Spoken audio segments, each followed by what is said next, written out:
Sebenarnya kasus ini itu sudah dilaporkan sejak Juni 2022. Jadi kasus ini udah tahun lalu tuh.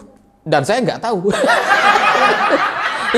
ya videonya saya nggak tahu gitu ya. Atau mungkin teman-teman punya linknya.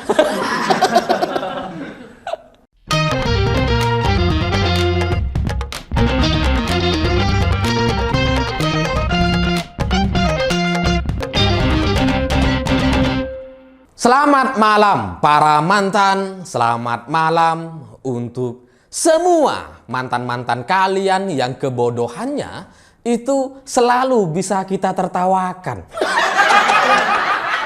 Karena lucu gitu, saking bodohnya. Nah, cerita-cerita semacam itu bagi saya jadi mirip sekali dengan cerita Ketua DPRD Panajam Pasir Utara, Sahrudin M. Nur, yang belakangan ini dalam pemberitaan dia melaporkan adik mahasiswi yang sudah dia tiduri.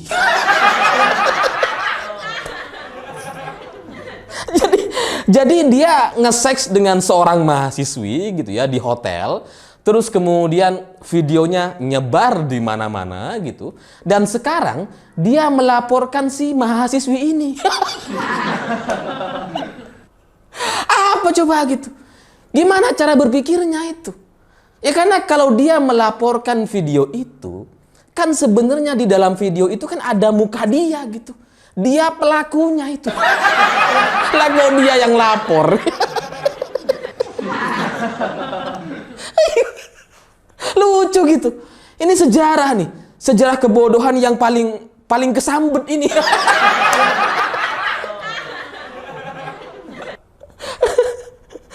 Ya karena dia pelakunya, dia yang melakukan hubungan seksual ya dia sendiri. Dia yang ngelaporin. Ya meskipun gitu ya, setelah membaca berita ini, membaca berita lucu ini gitu ya, saya kemudian bertanya-tanya gitu, kenapa videonya ini kemudian viral dan nyebar? Apa alasannya gitu? Apakah karena si adik mahasiswi ini nggak dibayar sama si om-om? Ataukah ada unsur kesengajaan gitu ya, atau ada unsur sakit hati, atau unsur hubungan emosional, personal, kecemburuan dan sebagainya? Ini kan menimbulkan tanda tanya gitu. Ini gimana ceritanya sih kok bisa tiba-tiba nyebar dan kemudian setelah nyebar dilaporkan sama pelakunya sendiri. Ya karena lucu gitu. Dan karena berita ini kemudian viral juga di mana-mana karena saking lucunya gitu ya. Gimana coba pelaku hubungan seksual yang videonya nyebar di mana-mana melaporkan lawan mainnya? Kan bego dia. Jadi setelah beritanya nyebar di mana-mana gitu ya, akhirnya si mahasiswi berinisial FA gitu ya, dia kemudian ditahan sama kepolisian, ditangkap dan ditahan. Nah, karena sudah ditahan, akhirnya dia juga punya pengacara gitu. Nah, pengacaranya inilah yang kemudian menjawab rasa penasaran kita semua. Yang menjawab segala macam pertanyaan gitu. Karena ternyata menurut cerita atau versi si pengacara gitu ya, ini kliennya ini, si mahasiswi ini, itu ditemui sama om-om DPRD ini di mall di Jakarta. Jadi Sahrudin ini, ketua DPRD Panajam Pasir Utara ini ada acara di Jakarta, lagi kunjungan atau apa. Terus kemudian dia ketemulah sama si FA gitu.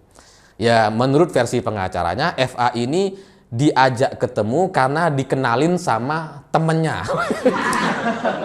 Ketemu di situ gitu ya, setelah ketemu ngobrol mungkin juga makan dan sebagainya, akhirnya si om-om DPRD dari ketua DPRD Panajam Pasir Utara ini ngajak FA untuk hubungan seksual atau check-in bareng di hotel gitu dengan tawaran pembayaran 1,5 juta rupiah sekali masuk.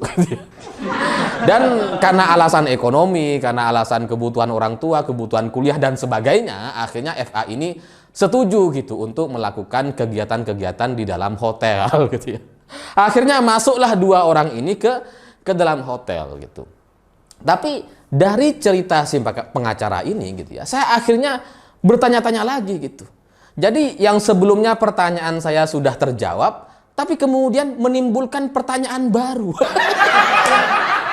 Ya karena gimana ceritanya gitu, ada orang ketemu di mall untuk pertama kalinya, ngobrol makan-makan, terus kemudian berakhir di hotel. Ini gimana gitu?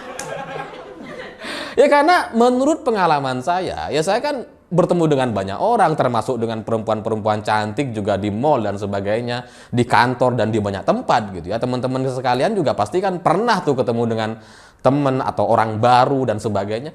Tapi kan nggak mungkin langsung kemudian berakhir di hotel. Nggak mungkin gitu. Kalau hubungannya hubungan normal gitu ya.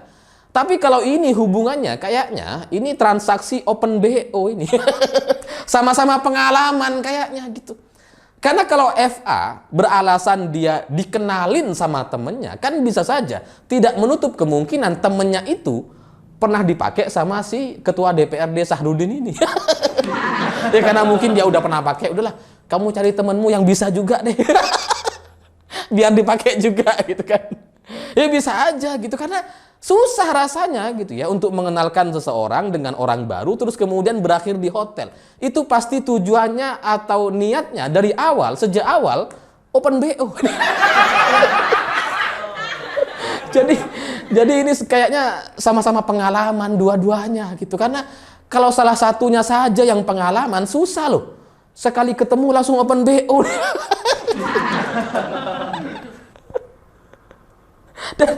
Dan terjadinya aktivitas kegiatan olahraga di dalam kamar hotel ini terjadi di hotel di kawasan sekitar Senayan. Jadi ya mungkin habis meeting sama rekan fraksi di Senayan gitu ya. Ya jelang 2024 gitu kan, jelang kampanye, pemilu dan sebagainya. Mungkin mereka rapat dan sebagainya, habis kelelahan, ya udahlah kita open BO. Mungkin gitu. Jadi ya ini dalam kesimpulan saya ini open BO. Meskipun alasan-alasan pengacaranya, alasan ekonomi, keluarga dan sebagainya itu kan subjektif gitu ya. Tapi dalam skenario yang normal itu nggak mungkin terjadi. Pertama ketemu, pertama kenalan, terus kemudian berakhir di hotel itu nggak mungkin terjadi gitu. Susah payah ini bisa terjadi. Nah, tapi dari pengakuan si pengacaranya, kita akhirnya tahu gitu bahwa ternyata dia sudah dibayar gitu. Si mahasiswi ini, si FA ini sudah dibayar 1,5 juta. Dan transaksi berakhir begitu saja, aman sebenarnya gitu. Tapi kemudian tiba-tiba videonya nyebar di mana-mana. Dan menurut pengacara FA, si adik mahasiswi ini gitu ya, video ini nyebar tanpa sepengetahuan, tanpa sepersetujuan si FA. Jadi nggak tahu gimana caranya nyebar, pokoknya nyebar aja gitu. Jadi dalam pandangan saya gitu kan, ini kan kemudian menimbulkan tanda tanya lagi. Kok bisa ya dalam HP sendiri atau di kamera sendiri kemudian nyebar? Apakah ada tujuan-tujuan tertentu, misalkan promosi? Ya bisa aja gitu. Promosi kan bisa. Ini kan bagian dari transaksi jasa. Masa nggak ada promosinya? Promosi dong gitu ya. Ya mana tahu karena sudah melayani ketua DPRD, harganya jadi naik. Ya mana tahu gitu. Mana tahu ini bagian dari promosi. Dan selain itu yang juga menarik perhatian atau patut untuk kita pertanyakan, sebenarnya ngapain sih direkam gitu? Berhubungan seksual, terus kemudian direkam. Apa enaknya? Apa enaknya coba? Direkam itu kan kayak ada orang lain di kamar itu gitu. Ngapain direkam? Udahlah hubungan seksual, bukan suami istri gitu kan. Open BO dengan adik mahasiswi. Ngapain direkam? Siapa juga yang mau nonton? Ya karena kalau direkam, itu kan tujuannya pasti kan untuk kita tonton ulang di masa yang akan datang. Atau sebagai kenang-kenangan gitu kan. Lah ini ngapain direkam, hubungan seksual ngapain direkam? Aneh bagi saya gitu. Dan Yang lebih mengejutkan lagi dari pernyataan pengacara FA mahasiswi ini gitu ya. Sebenarnya kasus ini itu sudah dilaporkan sejak Juni 2022. Jadi kasus ini udah tahun lalu tuh dan saya nggak tahu. ya videonya saya nggak tahu gitu ya.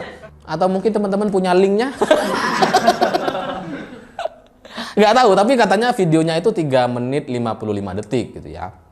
Dan kemudian ini adalah kasus lama gitu. Jadi sebenarnya ini kebodohan yang luar biasa ini. Sebenarnya kalau video itu nyebar di Panajam Pasir Utara terus kemudian menjadi pembicaraan di tengah-tengah masyarakat sana gitu ya. Ya itu kalau dibiarkan hanya sebatas orang sana aja yang tahu gitu. Kalau nggak dilaporin gitu. Tapi karena ini kemudian dilaporkan dan pelaporannya itu lucu gitu ya. Ya karena yang ngelaporin adalah pelakunya. Ini jadinya nyebar di mana-mana dan sekarang satu Indonesia tahu, termasuk saya.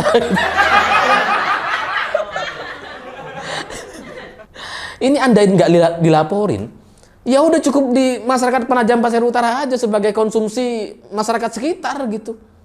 Yang benci dengan Sahrudin ya dia akan ngehujat gitu ya. Tapi kalau teman-temannya sendiri ya nggak akan ngehujat, malah mungkin akan membela atau mungkin muncul dengan perasaan atau pemikiran yang positif bahwa bisa saja itu cuma mirip dan sebagainya. Ya bisa aja gitu. Tapi karena ini dilaporkan, akhirnya kan terkonfirmasi bahwa memang pelakunya adalah Sahrudin sendiri.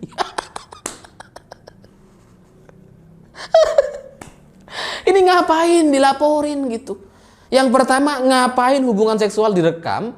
Kemudian setelah nyebar, ngapain dilaporin sendiri? Ini kan mempermalukan dia sendiri gitu. Lawang dia pelakunya kok.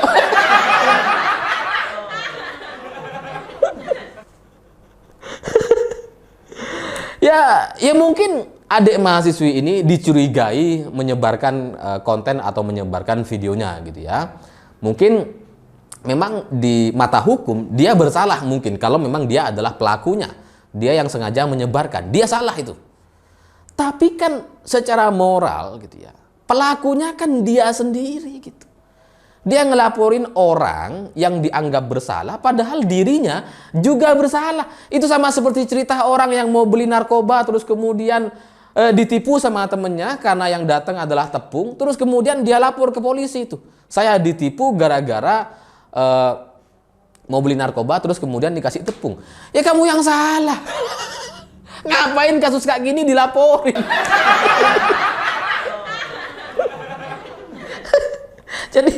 Jadi gara-gara ini dilaporin dan kemudian viral menyebar di mana-mana, akhirnya ini jadi panjang ceritanya gitu. Kasus ini jadi panjang. Seandainya didiemin, udah mungkin sampai sekarang dia posisinya masih sebagai DPRD itu, masih aman-aman aja. Tapi karena ini nyebar sekarang di mana-mana menjadi pemberitaan, bisa saja dia juga nantinya ditangkap karena dalam undang-undang kita, setahu saya gitu ya, itu antara pelaku dan yang menyebarkan itu sama-sama ditangkap gitu. Kalau kita berkaca kepada kasusnya Ariel dan Luna Maya gitu kan. Itu kan yang menyebarkan dan yang pelakunya sama-sama ditahan.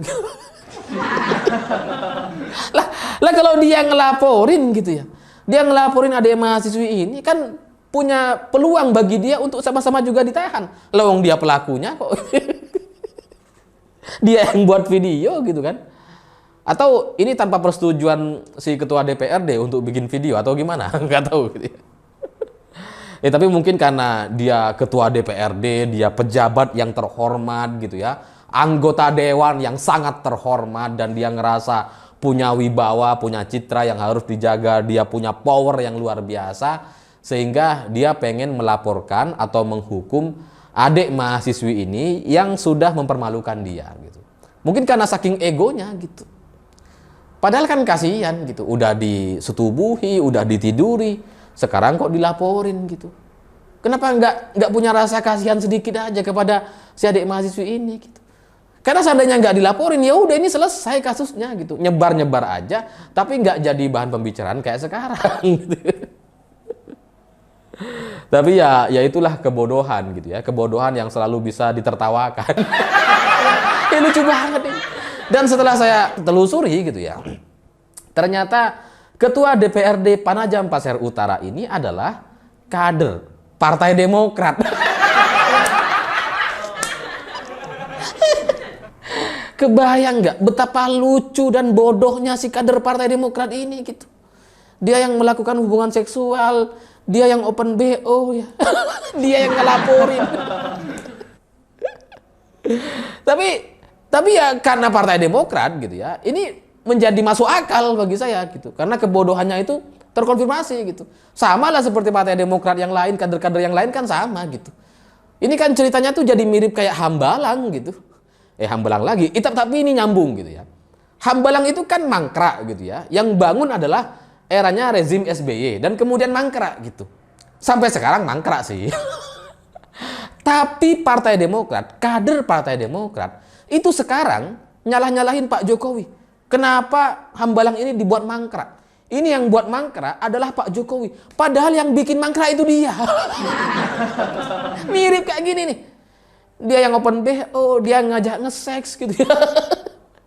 Dia juga yang ngelaporin lagi mana.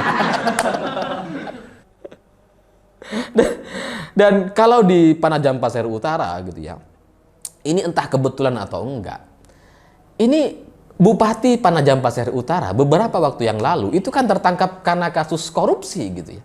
Korupsi sekitar 5,7 miliar gitu atas nama Abdul Ghafur, dan dia juga ketua DPC Partai Demokrat di Balikpapan gitu ya. Terus kemudian dia agak sendiri gitu karena dia ditangkap dengan adik-adik, bukan adik mahasiswi tapi adik-adik juga gitu ya, umur 24 tahun, bernama Nur Afifah, masih cantik juga gitu ya. Ditangkap juga karena kasus korupsi bersama-sama dengan Abdul Ghafur ini. Dan ternyata si Nur Afifah ini adalah bendahara DPC Partai Demokrat di Balikpapan sana gitu. Sehingga ya ini sudah lengkap lah semuanya gitu ya. Bupatinya ditangkap, ketua DPRD-nya ditangkap. Dan semuanya dari Partai Demokrat. Yang satunya korupsi, yang satunya kasus asusila. Ini menambah rentetan cerita soal buruknya dan anehnya ketua DPRD dari Partai Demokrat gitu. Karena sebelumnya itu kan ada tuh cerita juga ketua DPRD di mana gitu ya, yang ditangkap melakukan transaksi jual beli narkoba. Ini kok di mana-mana yang masalah Demokrat semua gitu ya. Lukas NMB Demokrat, ini kasus mesum Demokrat. Mbok ya PKHS sekali-kali gitu, kok Demokrat semua diborong semua ini.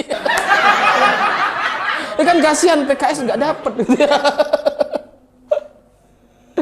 Tapi ya mungkin ini adalah gerak semesta jelang 2024 untuk semakin mendukung kita semua dalam rangka niatan menenggelamkan, menyungsepkan Partai Demokrat. Saya pikir itu. Terima kasih sudah menonton. Begitulah kura-kura.